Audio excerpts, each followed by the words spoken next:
Football প্রেমীদের জন্য কল্পনাও করা কঠিন একটি মুহূর্ত। ম্যাচ শেষে চোখের পানি ধরে রাখতে পারেননি ব্রাজিলের সুপারস্টার নেইমার জুনিয়র। কান্নাজড়িত কণ্ঠে তিনি বলেন, আমি আমার সর্বোচ্চটা দিয়ে চেষ্টা করেছি, কিন্তু আজকের পর থেকে ব্রাজিলের হয়ে এই হলুদ জার্সি আর গায়ে জড়াবো না।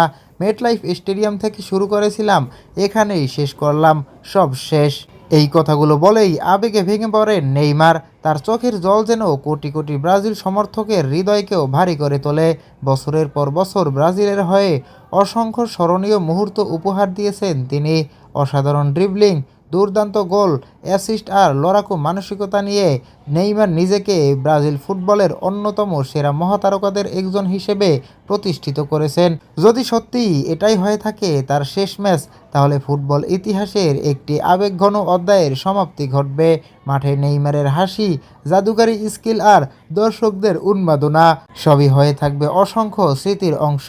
প্রিয় দর্শক, আপনাদের কাছে প্রশ্ন, যদি নেইমার সত্যিই ব্রাজিলের জার্সিকে বিদায় জানিয়ে থাকেন, তাহলে তার সবচেয়ে স্মরণীয় মুহূর্ত কোনটি? কমেন্টে অবশ্যই জানাবেন। আর বিশ্বকাপের সকল আপডেট পেতে অবশ্যই চ্যানেলটি সাবস্ক্রাইব করুন।